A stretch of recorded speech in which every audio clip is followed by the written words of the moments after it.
Бизнисот не сака чести избори зашто тие негативно би влијаеле врз домашните и странските инвестиции, предупредуваат стопанствениците. Според нив, ако сакаме позитивно да се заврши годинава со планираниот економски раст од 3,2% и без никакви последици врз деловниот сектор, тогаш процесот по референдумот треба да заврши што побрзо и поедноставно. Според Стопанската комора на Македонија, рано е да се каже дали ќе има предвремени парламентарни избори како што најави премиерот, но за бизнисот велат најважни се стабилноста и сигурноста. Секое поместување во оваа насока би можело некако да се рефлектира со тоа што значи очекувањето е колку може поедноставно и побрзо овој процес да се заокружи за да не се предизвикаат негативни последици по натамошниот економски раст. Стопанствениците подсетуваат дека Македонија лани е завршила годината со 0,1% раст. Ако сега влеговме во една фаза кога состојбите почнаа да се раздвижуваат и кумулативно сега имаме раст на бруто домашниот производ од 1,6%,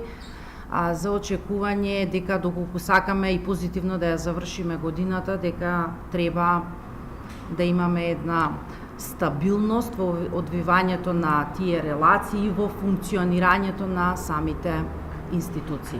Инаку стопанствениците подсетуваат дека во минатото било евидентно според сите статистички показатели дека во услови на избори и одредени кризи стопанството не е имуно и се доведува во пат или стагнација. Според нив не треба да има турбуленции кои евентуално би предизвикале проблеми врз производството и инвестициите.